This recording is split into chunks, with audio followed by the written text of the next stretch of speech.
ಕಾಯ್ದಿರಿಸುವವರು. 5 ದಿನ ಕಳೆದರೂ ಶಮನವಾಗ್ತಿಲ್ಲ ನಾಗೇಂದ್ರ ರಾಜೀನಾಮೆಯ ಬೆಂಕಿ. ಡಿಕೆ ಸಂಪುಟದ ಮೊದಲ ವಿಕೆಟ್ ಪತನಕ್ಕೆ ಸಿದ್ಧವಾಯ್ತಾ ಅಖಾಡ. ಬರ ಜ್ವಲಂತ ಸಮಸ್ಯೆಗಳಿಗೆ ಚರ್ಚೆಗೆ ಸದನದಲ್ಲಿ ಅವಕಾಶ ಇಲ್ಲ. ನಾಗೇಂದ್ರ ರಾಜೀನಾಮೆಗೆ ವಿಪಕ್ಷಗಳು ಬಿಗಿಪಟ್ಟು ಹಿಡ್ಕೊಂಡಿದ್ದಾವೆ, ಪ್ರತಿಭಟನೆ ಮಾಡ್ತಾ ಇದ್ದಾವೆ. 7ನೇ ದಿನದ ಕಲಾಪ ಇದಕ್ಕೆ ಬಲಿಯಾಗುತ್ತಾ? ರಾಜೀನಾಮೆಗೆ ಪಟ್ಟು ಹಿಡಿದಿದೆ ಬಿಜೆಪಿ. ನಾಗೇಂದ್ರ ರಾಜೀನಾಮೆಗೆ ಸದನ ಮುಗಿತಾ ಇದ್ದಂತೆ ರಾಜೀನಾಮೆ ಕೊಡುವಂತ ಸಾಧ್ಯತೆಗಳು ಕಂಡು ಬರ್ತಾ ಇದೆ. ದಿವಿತ್, ನೀವು ಹೇಳ್ದಂಗೆ ರಾಜ್ಯದಲ್ಲಿ ಭೀಕರವಾದಂತಹ ಬರ ಒಂದು ಕಡೆಯಲ್ಲಾದ್ರೆ ಅತಿವೃಷ್ಟಿ ಅನಾವೃಷ್ಟಿಯಿಂದಾಗಿ ರೈತರೆಲ್ಲ ಹೈರಾಣಾಗಿ ಹೋಗಿದ್ದಾರೆ. ಇನ್ನೂ ಕೂಡ ಬಿತ್ತನೆ ಆಗಿಲ್ಲ. ಕೆಲವು ಕಡೆಗಳಲ್ಲಿ ಬೆಳೆದಂತ ಬೆಳೆ ಎಲ್ಲ ಸರ್ವನಾಶ ಆಗಿದೆ. ಇನ್ನು ಕಾವೇರಿಯ ಸಮಸ್ಯೆ ಇದೊಂದು ಕಡೆಯಲ್ಲಿ, ಟೌನ್ಶಿಪ್ ವಿಚಾರ ಮತ್ತೊಂದು ಕಡೆಯಲ್ಲಿ ರೈತರು ಕಣ್ಣೀರು ಹಾಕ್ತಾ ಇದ್ದಾರೆ. ಹೀಗೆಲ್ಲ ಇರುವಾಗ ಬಿಜೆಪಿ, ಪ್ರತಿಪಕ್ಷ ಬಿಜೆಪಿ ಮತ್ತು ಜೆಡಿಎಸ್ ನಾಗೇಂದ್ರ ಅವರ ರಾಜೀನಾಮೆ ವಿಚಾರವಾಗಿ ಸದನದ ಒಳಗಡೆ ಗದ್ದಲವನ್ನು ಎಬ್ಬಿಸ್ತಾ ಇದೆ. ಯಾವ ಚರ್ಚೆಯೂ ಕೂಡ ಆಗ್ತಾ ಇಲ್ಲ.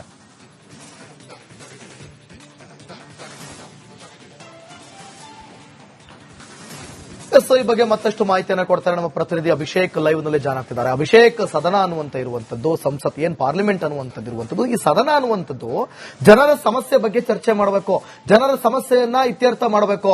ಅದು ಬಿಟ್ಬಿಟ್ಟು ಬರೀ ಈ ರೀತಿಯಾಗಿ ಅಸೆಂಬ್ಲಿಯಲ್ಲಿ, ಈ ವಿಧಾನಸಭೆ ಅಸೆಂಬ್ಲಿಯಲ್ಲಿ ಆಗ್ತಿರುವಂತ ಚರ್ಚೆ ಏನು? ಅಲ್ಲೂ ಕೂಡ ರಾಜಕೀಯ ಗುದ್ದಾಟ, ರಾಜೀನಾಮೆ ವಿಚಾರ, ಇದು ಬೇಕಾ? ಜನರಿಗೆ, ಸಾಮಾನ್ಯ ಜನರಿಗೆ ಏನಾಗಬೇಕಲ್ವಾ?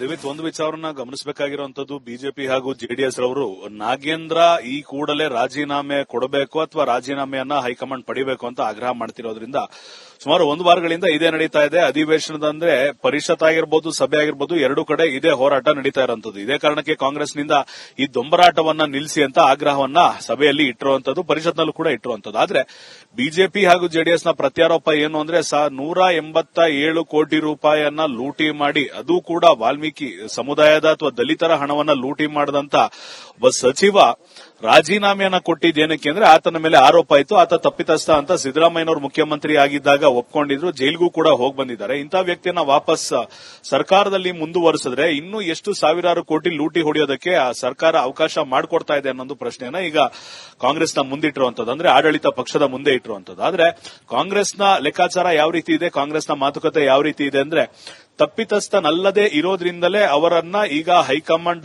ವಾಪಸ್ ಸಚಿವ ಸ್ಥಾನವನ್ನ ನೀಡಿ ಅವರನ್ನ ಸಂಪುಟಕ್ಕೆ ತೆಗೆದುಕೊಂಡಿದೆ.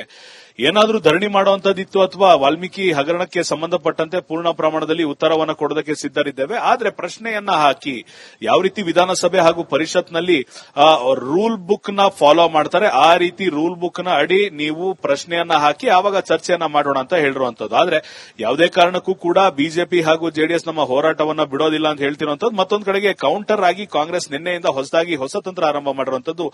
ರಾಜ್ಯದಲ್ಲಿ ಒಂದ್ ಕಡೆ ನೆರೆ ಪರಿಸ್ಥಿತಿ ಇದೆ, ಒಂದ್ ಕಡೆ ಬರಗಾಲದ ಪರಿಸ್ಥಿತಿ ಇದೆ. ಬರಗಾಲದ ಸಮಸ್ಯೆಯನ್ನ ಮಾತನಾಡೋದಕ್ಕೆ ವಿಪಕ್ಷಗಳು ಸಿದ್ಧತೆಯನ್ನ ನಡೆಸಿಕೊಂಡಿದ್ಯಾ ಇಲ್ವಾ ಅನ್ನೊಂದು ಪ್ರಶ್ನೆ ಎತ್ತಿರುವಂತದ್ದು. ಅದರ ಜೊತೆಗೆ ಆಡಳಿತ ಪಕ್ಷವಾಗಿರುವಂತಹ ಕಾಂಗ್ರೆಸ್ ಬರಗಾಲದ ಬಗ್ಗೆ ಮಾತನಾಡಬೇಕು, ರೈತರ ಕಾಳಜಿ ಬಗ್ಗೆ ಮಾತನಾಡಬೇಕು, ರೈತರಿಗೆ ಆಗ್ತಿರುವಂತಹ ಸಮಸ್ಯೆ ಬಗ್ಗೆ ಮಾತನಾಡಬೇಕು, ಕಾವೇರಿ ನೀರಿನ ಬಗ್ಗೆ ಮಾತಾಡಬೇಕು ಅಂದ್ರೂ ಕೂಡ ವಿಪಕ್ಷಗಳು ಅನುವು ಮಾಡಿಕೊಡದೇ ಇರೋದ್ರಿಂದ ಇದನ್ನ ವಿಪಕ್ಷಗಳ ವಿರುದ್ಧ ಒಂದು ಅಸ್ತ್ರವಾಗಿ ನಿನ್ನೆಯಿಂದ ಆರಂಭ ಮಾಡಿದೆ ಪ್ರಯೋಗ ಮಾಡೋದಕ್ಕೆ. ಆದ್ರೆ ಇದು ಎಲ್ಲಿವರೆಗೂ ನಡೆಯುತ್ತೆ ಅಂತ ನೋಡ್ಬೇಕು. ಯಾಕಂದ್ರೆ ವಿಪಕ್ಷ ನಾಯಕರಾದಂತಹ ಆರ್ ಅಶೋಕ್ ನಿನ್ನೆ ಹೇಳಿದಂತೆ ಇವತ್ತು ಒಂದು ದಿನ ನಮ್ಮ ಪ್ರತಿಭಟನೆಯನ್ನ ಮುಂದುವರಿಸ್ತೇವೆ ಅಂತ.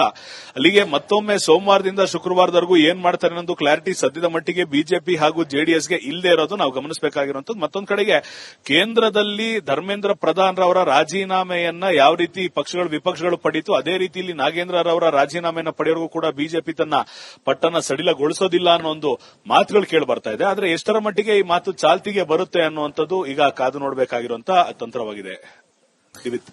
ಅಭಿಷೇಕ್, ಈಗ ರಾಜ್ಯದಲ್ಲಿ ಆವರಿಸಿಕೊಂಡಿರುವಂತ ಬರ ಘೋಷಣೆ ಮಾಡಬೇಕು ಅನ್ನುವಂತ ಪ್ರತಿಭಟನೆ ಕೂಡ ಮಾಡಿದ್ರು ಕಲಬುರಗಿ ಅಲ್ಲೆಲ್ಲ.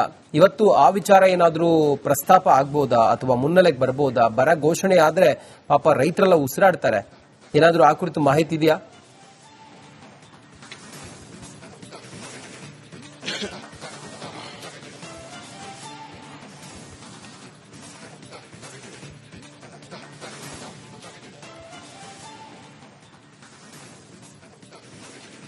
ಈಗ ಕಂದಾಯ ಸಚಿವರಾಗಿರ್ಬೋದು, ಮುಖ್ಯಮಂತ್ರಿಗಳಾಗಿರ್ಬೋದು, ಒಂದು ಪತ್ರವನ್ನ ಕೇಂದ್ರ ಸರ್ಕಾರಕ್ಕೆ ಬರೆದಿದ್ದೇವೆ, ಕೇಂದ್ರದ ಕೃಷಿ ಸಚಿವರಿಗೂ ಕೂಡ ಬರೆದಿದ್ದೇವೆ. ಬರಗಾಲವನ್ನ ಘೋಷಣೆ ಮಾಡಬೇಕು. ಬರಗಾಲವನ್ನ ಘೋಷಣೆ ಮಾಡಬೇಕು ಅಂದ್ರೆ NDRF ನ ನಿಯಮಾವಳಿಗಳನ್ನ ಒಂದಿಷ್ಟು ಸಡಿಲಿಕೆ ಮಾಡಬೇಕು. ಆ ಸಡಿಲಿಕೆ ಮಾಡಿ ಅಂತ ಪತ್ರವನ್ನ ಬರೆದಿದ್ದೇವೆ. ಆದರೆ ಕೇಂದ್ರದಿಂದ ಯಾವುದೇ ರೀತಿಯಾದಂತಹ ಸ್ಪಂದನೆ ಇಲ್ಲಿವರೆಗೂ ಬಂದಿಲ್ಲ ಅಂತ.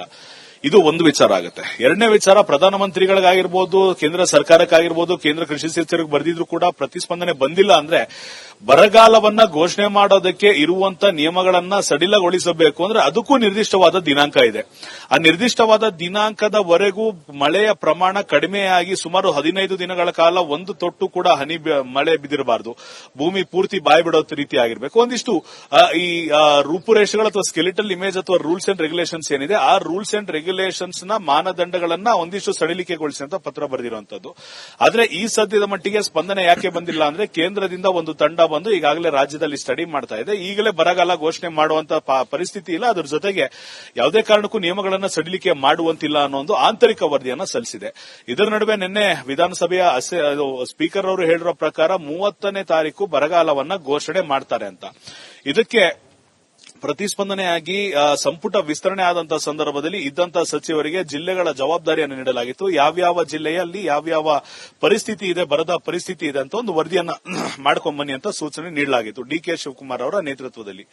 ಈ ಕಾರಣದಿಂದ ಇವತ್ತು ವರದಿಯನ್ನ ಕೂಡ ಅಸೆಂಬ್ಲಿಯಲ್ಲಿ ಸಲ್ಲಿಸಬೇಕಾಗುತ್ತೆ. ಇದಾದ ನಂತರ ವರದಿಯನ್ನ ಪರಿಗಣನೆಗೆ ತೆಗೆದುಕೊಂಡು ಕಂದಾಯ ಇಲಾಖೆ 30ನೇ ತಾರೀಕಿನ ಒಳಗಡೆ ಅಥವಾ 30ನೇ ತಾರೀಕಿಗೆ ಬರಗಾಲವನ್ನ ಘೋಷಣೆ ಮಾಡುವಂತ ಸಾಧ್ಯತೆ ಇದೆ ಅಂತ ಹೇಳಲಾಗ್ತಿದೆ. ಈ ವಿಚಾರವಾಗಿ ಇವತ್ತು ನಡೆಯುವ ಕ್ಯಾಬಿನೆಟ್ನಲ್ಲೂ ಕೂಡ ಪ್ರಸ್ತಾಪ ಮಾಡಿ ಇದಕ್ಕೆ ಅಗತ್ಯವಿರುವಂತಹ ಅಷ್ಟು ಮಾಹಿತಿಯನ್ನ ಕಲೆ ಹಾಕಿದ್ದೇವೆ.